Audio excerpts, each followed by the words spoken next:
हम लोग देख रहे हैं यहाँ पे एलर्जीज़ टॉपिक। ये हम लोग एलर्जीज़ देख रहे हैं। ये 8.2.5 ये टॉपिक नंबर है, नाम है एलर्जीज़। ये क्लास 12 का टॉपिक है, chapter human health and disease से है। ये एलर्जी क्या होती है, एलर्जी कैसे होती है, इस टॉपिक में हम लोग जानने की कोशिश करेंगे। एलर्जी क्या होती है, कैसे होती है और क्यों होती है। ये कह रहा है कि when you have gone to a new places। ये क्या कर रहा है कि जब आपको कहीं नए प्लेसेस पे जाना होता है। when you have gone to new places, कभी आपको नए प्लेस पे जाना होता है।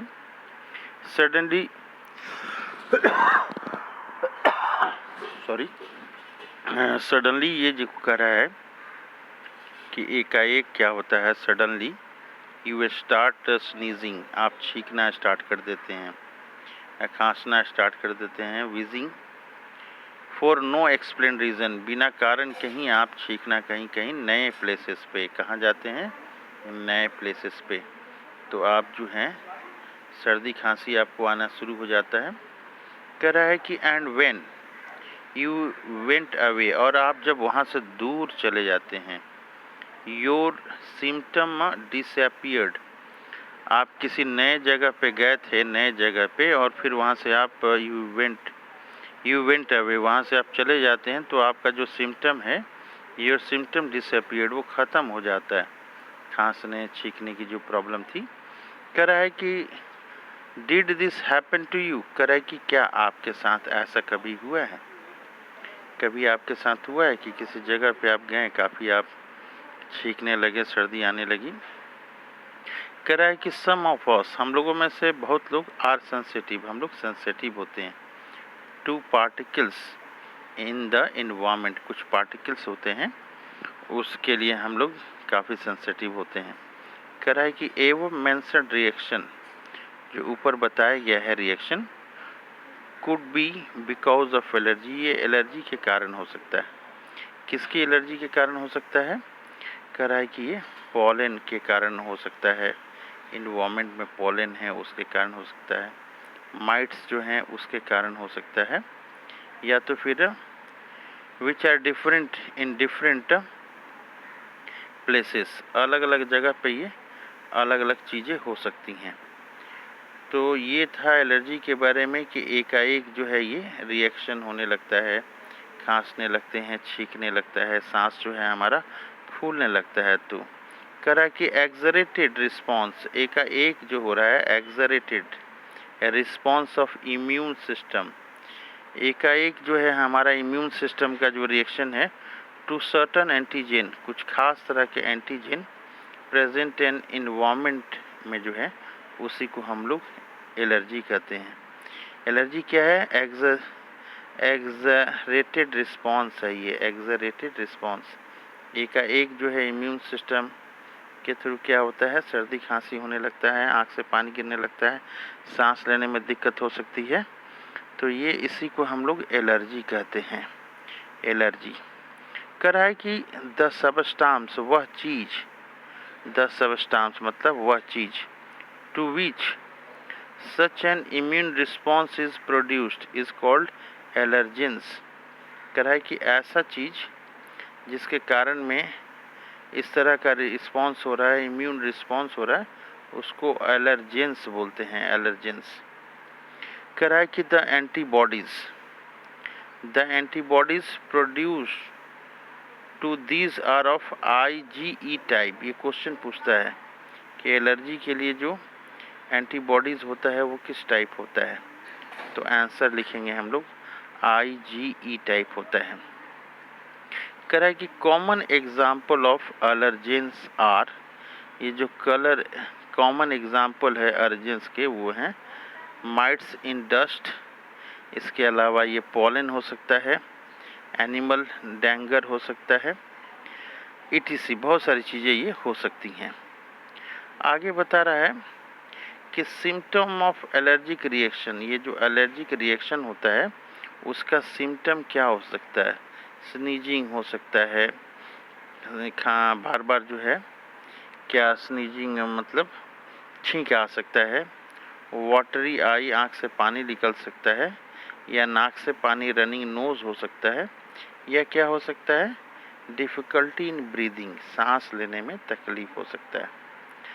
आगे बता रहा है कि ये जो एलर्जी होता है ये क्यों होता है? ये due to release of chemical होता है। केमिकल तो कौन सा केमिकल होता है? लाइक हिस्टामिन एंड सीरोटोनिन होता है। ये केमिकल का नाम क्या है? तो हिस्टामिन है और सीरोटोनिन है। ये फ्रॉम द मास्ट सेल कहाँ से निकलता है? ये हमारे मास्ट सेल से निकलता है। क्या निकलता है? हिस्टामिन और सीरोटोनिन ये निकलता है। कहाँ से निकलता है? तो मास्ट सेल से निकलता है। कह रहा है यहाँ पे कि for determining the cause of allergy, किसके कारण ये एलर्जी हो रहा है ये जानने के लिए, for determining the cause of allergy patient is exposed और इंजेक्टेड। उसको ऐसे वातावरण में ले जाया जाता है पेशेंट को, या उसको इंजेक्ट किया जाता है। क्या इंजेक्ट किया जाता है? Very small dose of possible antigens, जो एंटीजेंस हो सकते हैं उसको बहुत ही छोटे मात्रा में वैसे इन्वायरमेंट में ले जाता है या फिर इंजेक्ट किया जाता है possible antigens. And the reaction studies, और रिएक्शन जो होता है उसको स्टडी किया जाता है। कर रहा है आगे कि द यूज़ ऑफ ड्रग्स, इसमें यूज़ करते हैं हम लोग ड्रग्स एलर्जी को रोकने के लिए। वो क्या ड्रग्स हैं? वो एंटी हिस्टामिन्स हैं। इसके अलावा एड्रेनालिन है, और फिर जो है स्टेरॉइड्स होती हैं। वो क्या करती हैं? क्विकली रिड्यूस करती हैं। किस चीज़ को रिड्यूस करती है? सिम्टम ऑफ एलर्जी को रिड्यूस करती हैं। आगे बता रहा है कि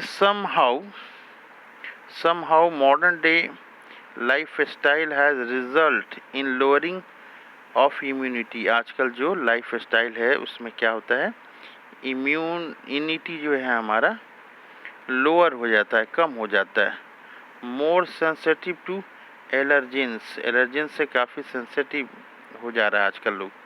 more and more children in metro cities of India suffer from allergies and asthma. ये मेट्रो सिटीज़ जो हैं उसमें बच्चे जो हैं एलर्जी से और अस्थमा से काफ़ी ग्रसित हो जा रहे हैं। क्यों हो जा रहे हैं? Due to sensitivity to the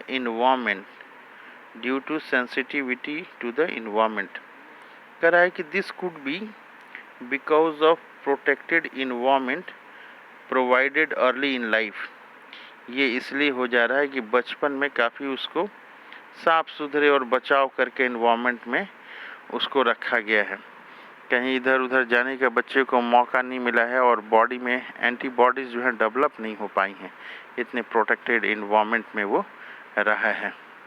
तो इस तरह से हम लोगों ने देखा ये टॉपिक एलर्जीज़ के बारे में। हम लोगों ने ये देखा कि एलर्जीज़ क्या होती हैं, कैसे होती हैं। बार बार हम लोग पढ़ेंगे और एलर्जी की डिफिनीशन जो है ये नोट करेंगे।